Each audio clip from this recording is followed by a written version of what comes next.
السلام علیکم friend, welcome back to my YouTube channel daily tips with Asma. خواب میں توا دیکھنا۔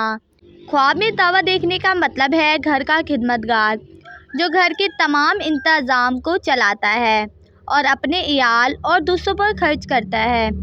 اگر کوئی شخص خواب میں دیکھتا ہے کہ اس کے پاس نیا توا ہے یا اس کو کسی نے دیا ہے تو اس کا مطلب ہے خدمت گار صلاح اس کو حاصل ہوگا یا اس سے جدا ہوگا۔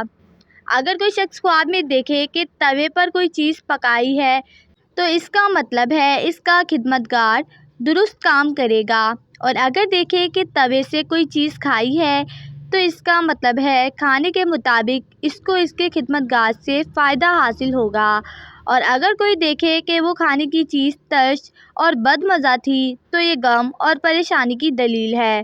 فرینڈز، اگر آپ کسی بھی خواب کی تعبیر جاننا چاہتے ہیں تو کمنٹ باکس میں کمنٹ کریں۔ Thanks for watching. اللہ حافظ۔